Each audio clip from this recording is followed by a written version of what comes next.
राष्ट्रवादी काँग्रेस पक्ष शरदचंद्र पवार पक्षाच्या नेत्या आणि खासदार सुप्रिया सुळे माझ्यासोबत थेट त्यांची चर्चा करूया. काल दादा भुसे यांनी अचानक घोषणा केली सीबीएसई आता अभ्यासक्रम लागू होईल महाराष्ट्रामध्ये. बाकी मग आपल्या बोर्डाचं काय करायचं? नाही, मीही तुमच्या चॅनलवर आज सकाळी ही बातमी पाहिली. मलाही आश्चर्य वाटलं, कारण मला एकच प्रश्न विचारायचा. एक पालक म्हणून, लोकप्रतिनिधी मी आहेच तुमच्या आशीर्वादाने, पण एक पालकही आहे मी. आणि जेव्हा पालक निर्णय घेतात तेव्हा आम्हाला 3-4 बोर्डाचे ऑप्शन्स असतात की स्टेट बोर्ड असेल किंवा सीबीएसई बोर्ड असेल, अशी अनेक बोर्डाचं ऑप्शन पालकांना असतं. त्याच्यामुळे स्टेट बोर्ड जे महाराष्ट्राचं बोर्ड आहे, जे या देशातलं सगळ्यात उत्तम बोर्ड आहे, ह्या बोर्डमध्ये सीबीएसई बोर्ड चांगलं आहे, एसएससी बोर्ड चांगलं आहे. मी स्वतः एसएससी बोर्डात शिकलेली आहे. माझी मुलं एक आयसीएसई एक सीबीएसई अशी शिकलेली आहेत.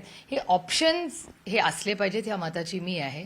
आणि आपलं महाराष्ट्राचं जे स्टेट बोर्ड आहे शिक्षणाचं, त्याचं काय पुढे होणार याचं उत्तर मीही शोधते. मी स्वतः माननीय दादा भुसेंना कॉन्टॅक्ट करण्याचा प्रयत्न केलेला आहे, कारण का मला विषय समजून घ्यायचा आहे की सीबीएसई केलं असेल तर स्टेट बोर्डाचं काय होणार. नाही, पण महत्त्वाचं म्हणजे जर हा प्रश्न आहे, ते म्हणतात की पहिलीपासून यावर्षी सीबीएसई पहिला वर्ग राहील, दुसऱ्या वर्षी पुन्हा आम्ही दुसरा वर्ग पुढच्या वर्षी घेऊ, तिसरा वर्ग तिसऱ्या वर्षी घेऊ. पण हा अशा प्रकारचा पॅटर्न कसं कुठे होतो? मला प्रश्न असा आहे की ह्याच्यात माझ्या मराठी भाषेचं काय होणार, हा एक सगळ्यात महत्वाचा विषय आहे. 30% अभ्यासक्रम मराठी असेल.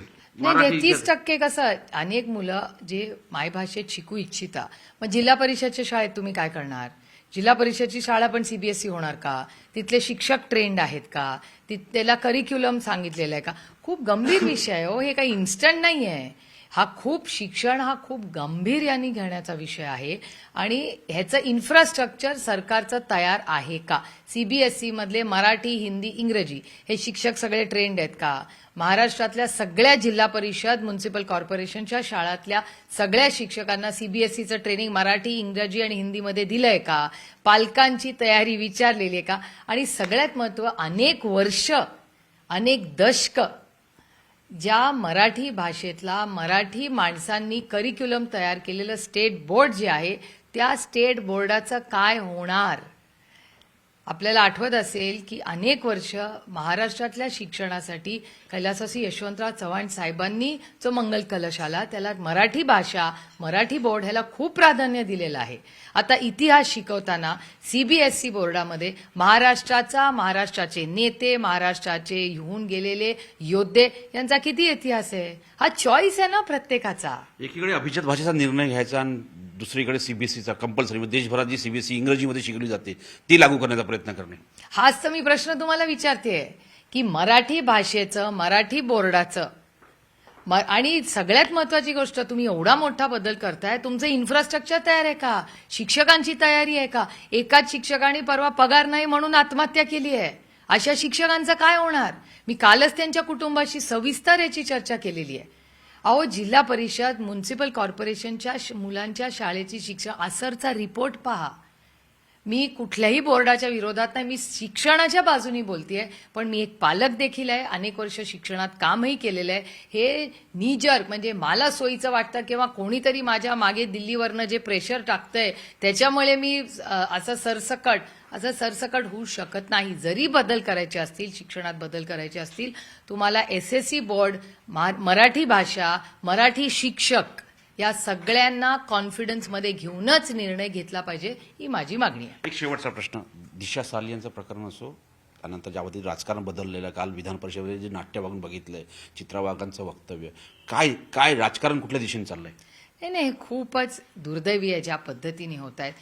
म्हणजे ज्या पद्धतीने आरोप प्रत्यारोप होत आहेत अनेक गोष्टींचे, म्हणजे श्री गोरेंवर झालेला आरोप असेल किंवा मागे तुम्हाला आठवत असेल एका आपले त्या मंत्र्यांचं नाव, त्यांचा राजीनामाही झाला होता महाविकास आघाडीच्या काळात. नाही, धनंजय मुंडेंचा नाही, तो वेगळ्या कारणात, तो एक्स्टॉर्शनमध्ये झाला, संजय आणि खुनामध्ये झाला, त्याच्यात आरोप प्रत्यारोप झाले. पण संजय राठोडांची जी केस झाली, हा केस खूप संवेदनशील आहे, त्याच्यात महिला आहेत. माझी सगळ्यात महाराष्ट्रातल्या माननीय सगळे जे निर्णय प्रक्रियेत आहेत त्यांना विनम्र विनंती आहे की महिलांच्या बाबतीत कोणीही आरोप प्रत्यारोप करताना अतिशय संवेदनशीलपणे केले पाहिजेत. ती कुणाची लेक आहे. कुणाची सून असेल, कुणाची मुलगी असेल, हा विषय फार गांभीर्याने पण खूप सुसंस्कृतपणे आपण सगळ्यांनीच म्हणून, म्हणजे मी त्याची नैतिकतेची जबाबदारी माझ्या स्वतःपासून सुरू करते, हा पहिला मुद्दा. आणि तुम्ही बघताय म्हणजे आजच तुमच्याच चॅनलवर सांगण्यात आलं की आज जी घटना ह्याची झाली परभणीला, जिथे आदरणीय पवारसाहेब स्वतः गेले होते, पहिले नेते कोणी राष्ट्रीय लेवलचे परभणीला जाणारे आदरणीय पवारसाहेब, आणि सूर्यवंशींच्या केसमध्ये आदरणीय पवारसाहेबांनी तो मुद्दा मांडला. आणि आज बघा किती महिन्यांनी ते सिद्ध झालं. मग संतोष देशमुखांची केस असेल किंवा सूर्यवंशी कुटुंबावर झालेला आरोप असेल, हे दोन्ही विषय आदरणीय पवारसाहेब स्वतः बीडलाही गेले होते आणि परभणीलाही गेले होते, आणि दोन्ही ठिकाणी आदरणीय पवारसाहेबांनी तिथे जाऊन जी माहिती त्यांना मिळाली तेच आज सत्य उशिरा का होईना पण बाहेर आलेलं आहे. धन्यवाद. ह्या होत्या राष्ट्रवादी काँग्रेस शरदचंद्र पक्षाच्या नेत्या सुप्रिया सुळे. नवी दिल्लीहून व्हिडिओ जर्नलिस्ट प्रकाशसह प्रशांत रामदास, न्यूज 18 लोकमत.